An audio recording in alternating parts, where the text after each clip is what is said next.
Bismillahirrahmanirrahim. Assalamu alaikum, dear students. Today, our main question is write a note on the role of Quaid-e-Azam in the making of Pakistan. So, first of all, dear students, you just have to mention the introductory paragraph, which will be based on the early age of Quaid-e-Azam, his early education, his personal life, and his political life, joining of Muslim League, and Pakistan on the world map. These are all the main points of your given textbook introductory paragraph. Okay, after writing the introduction, you will focus on the services which rendered by Quaid-e-Azam Muhammad Ali Jinnah. The first point will be based on the heading Ambassador of Peace. As you know, dear students, that Quaid-e-Azam was a firm advocate of the Hindu-Muslim unity. So, under Lucknow Pact in 1916, Quaid-e-Azam united both the nations, the Hindus and the Muslims, and he got the right of a separate electorate for the Muslims acknowledged and got a title of Ambassador of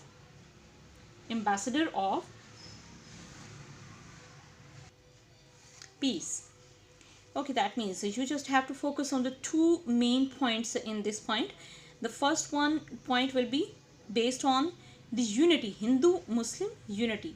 एक तो Quaid-e-Azam ने दोनों कौमों को मुत्तहिद कर दिया, and the second one point is separate electorates. Separate electorates mean जुदागाना तरीका इंतखाब.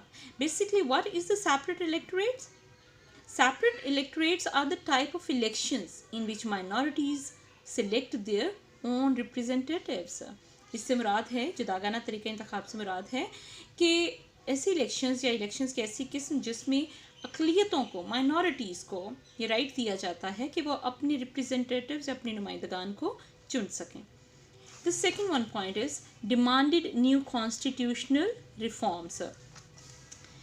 Quaid-e-Azam along with the Hindu leader Gokhale, he was a famous political leader.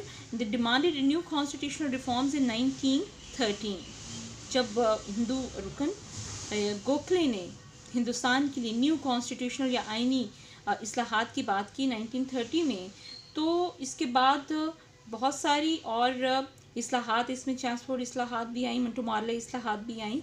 तो इस तरह से एक प्रोसेस ऐसे शुरू हो गया जिसके तहत मुसलमान और हिंदू कम्युनिटीज़ दोनों जो थी वो ब्रिटिश गवर्नमेंट से एक न्यू कॉन्स्टिट्यूशनल प्लान के लिए और अपने मुतालबात को मनवाने के लिए किसी लाए अमल के लिए उम्मीद कर रही थी. So again in 1919 his efforts for the Montagu Chelmsford reforms are of great significance.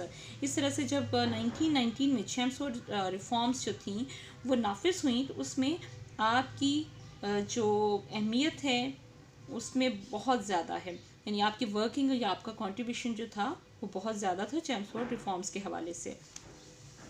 In the next lines, the Rolte Act was planned in 1919. इसमें क्या था कि Rowlatt act in the supervision of sir Sidney Rowlatt got an act passed. It was named as Rowlatt act. It was a black law. ये काला कानून था, ऐसा काला कानून जिसमें अनलिमिटेड पावर्स तो दी गई थी गवर्नमेंट को यानी ब्रिटिश रूल को, लेकिन सिविल राइट्स जो थे उनको बुरी तरह से पामाल किया गया था, उनको बिल्कुल नहीं दिया गया था.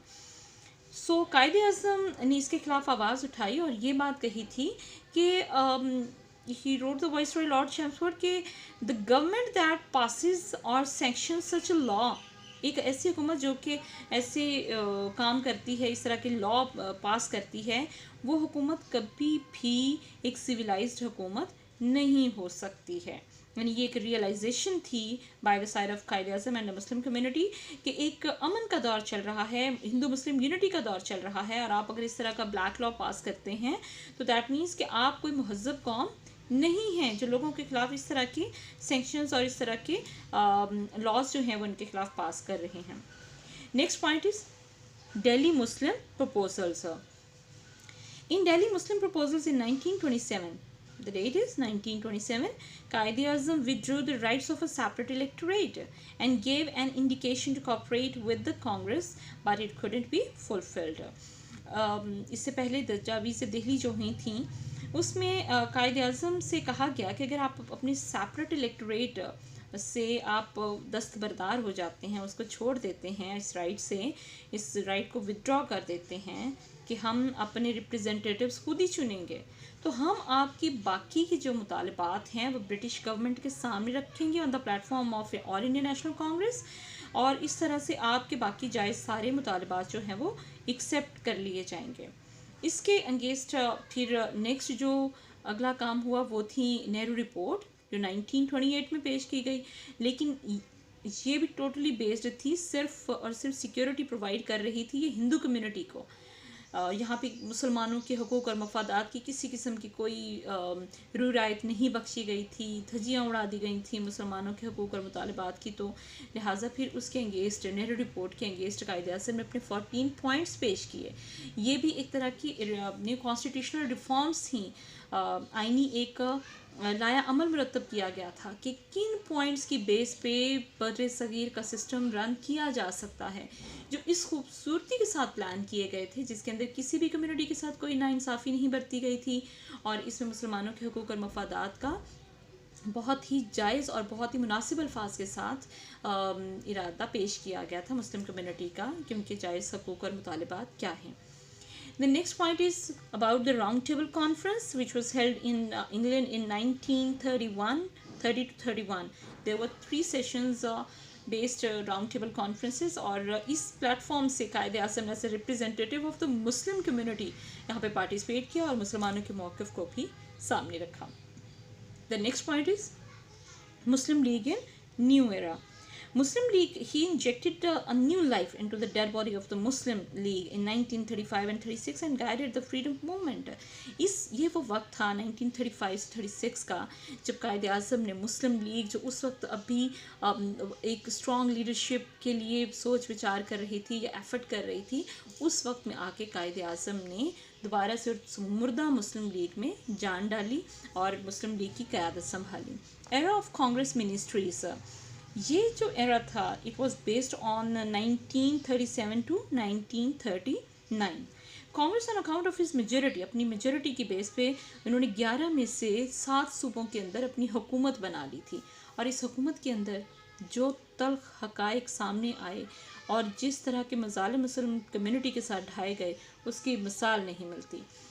लेकिन ये बहुत ही ख़राब दौर था, ये बहुत ही क्राइसिस से भरा दौर था जब मुसलमानों की ज़िंदगी बर्रे सगीर के अंदर बहुत तंग कर दी गई थी, इतनी तंग कर दी गई थी कि या तो वो हिंदुस्तान छोड़ जाने पे मजबूर हो जाए या फिर वो हिंदू बनकर यहाँ पे ज़िंदगी गुजारें। इसके लिए बहुत सारी तहरीकों का भी आगाज़ किया गया, जैसे मॉर्निंग में बच्चों के लिए स्कूल जाते ही वंदे मातरम का मुस्लिम दुश्मनी बेस्ड जो उनका नेशनल एंथम है वो सिंग करना ज़रूरी था।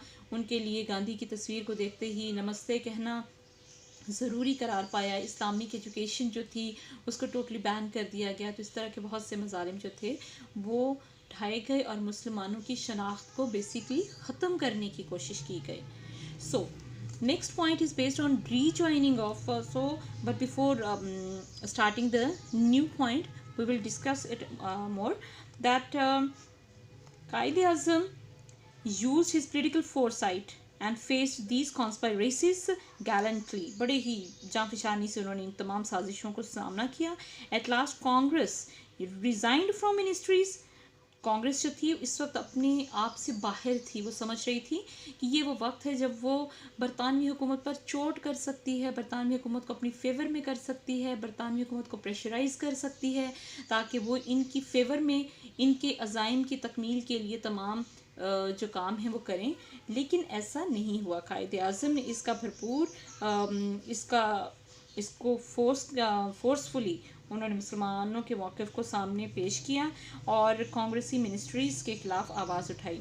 सो on 22 of December 1939, this is very important date time, 22nd of December 1939 when Quaid-e-Azam put out an appeal, एक अपील की गई कायद-ए-आज़म की तरफ से calling for Indian Muslims, जो इंडियन मुस्लिम्स को थी, to observe the day as a day of deliverance, यानी इस दिन को जिस दिन हमने खैर कांग्रेसी वजारतें जिन दिनों में कोशिशें कर रही थी, इनको बहुत ही बुरी तरह से by the side of British rule snub किया गया, इनको ख़त्म किया गया, इनके बड़े बड़े रहनुमाओं को जेलों में भेजा गया, they were put behind the bars. और इस तरह से ये जो उनकी मिनिस्ट्रीज़ का बड़ा ही भयानक सा दौर था, ये 1939 को ख़त्म हो गया।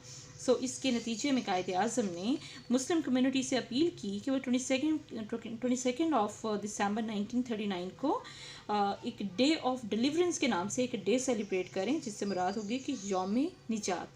निजात यानी कांग्रेसी मिनिस्ट्रीज वजारतों से उस दिन मुस्लिम कम्युनिटी को आज़ादी हासिल हुई। Okay, the next point is rejoining of Muslim league. In October 1937, Quaid-e-Azam was unanimously accepted as the leader of the Muslim League session at Lucknow. After it, Quaid-e-Azam toured the length and breadth of the country on emergency basis. इसके बाद कायद-ए-आज़म को एक मुत्तफ़िक़ा तौर पर, unanimously एक मुत्तफ़िक़ा तौर पर पटना के अंदर एक इजलास हुआ था, जिसमें कायद-ए-आज़म को 1937 में मुस्लिम लीग का बाकायदा लीडर चुन लिया गया, चेयरपर्सन चुन लिया गया। और इसके बाद फिर कायद-ए-आज़म ने पूरे के पूरे बर्रे सग़ीर के तूल अर्ज़ में, या पूरे के पूरे मशरिक़ से मग़रिब तक, शुमाल से जनूब तक के दौरे किए, और मुसलमानों को, मुस्लिम कम्युनिटी को इस फेवर में लेकर आए कि पाकिस्तान को बनाना किस हद तक ज़रूरी है। और जब लोगों की माइंड सेटिंग हो गई, तो तब नेक्स्ट पॉइंट हम देखेंगे resolution of Pakistan, point number 10. Resolution of Pakistan. In his address at Minto Park, now it's called Iqbal Park, in the session of the Muslim League, he explained the two-nation theory that became the basis of Pakistan, and this was the day, that day Muslim community decided his identification and destination, final destination, as the name of Pakistan. Okay. The next one point is Quaid-e-Azam efforts 1940 to 45.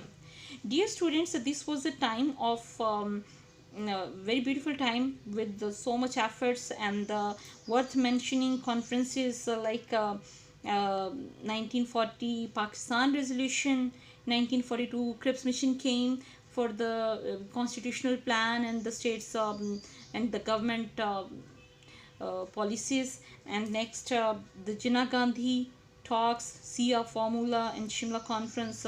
These are all the worth mentioning points of this point. Okay, in the last line, Pakistan on the world map. Dear student, it was the fruit of his efforts. It was only the fruit of Qaid's efforts that the Muslim League met with success in 1945-46 elections. अगर आप थोड़ा सा review करें तो आपको जहन में आएगा कि 1945 और 46 में इलेक्शंस का कंडक्ट होना और इसमें मुस्लिम लीग का all in all Muslim representative party के तौर पे सामने आना एक बहुत बड़ी अचीवमेंट थी, क्योंकि उस वक्त जो सेंट्रल लेजिस्लेटिव असेंबली थी उसके अंदर या इलेक्शंस थे उसके अंदर, तो उसके अंदर मुस्लिम लीग ने 30 की 30 नशस्तें हासिल कर ली थी, यानी 100% रिज़ल्ट के साथ विन किया था। जबकि प्रोविंशियल लेवल पे सूबाई असेंबली के लिए जो इलेक्शंस हुए उसमें 492 में से 428 सीट्स जो थी, 492 में से 428 सीट्स जीतकर मोस्ट मुस्लिम्स लीडिंग पार्टी होने का सबूत दिया। और he made all the conspiracies of the Hindus and the British unsuccessful. ये कायद-ए-आज़म ही की दूरअंदेशी और मदबराना सोच थी, उनके किरदार की पुख्तगी थी कि उन्होंने हिंदुओं और ब्रिटिश रूल को फेस भी किया और मुस्लिम कम्युनिटी को लीड करते हुए उन्हें उन तमाम हालात से निकालने की बेस्ट एफर्ट्स की। At last the Lord Mountbatten presented 3rd June plan 1947 and promising to establish Pakistan, and Pakistan came into being on existence on 14th of August 1947. Okay, my dear students, so you just have to write and learn the question. The first one paragraph will be based on the introduction, and after introduction you will write about some services rendered by Quaid-e-Azam which are based on 12 points. After writing these all 12 points, your question will be completed. Thank you so much.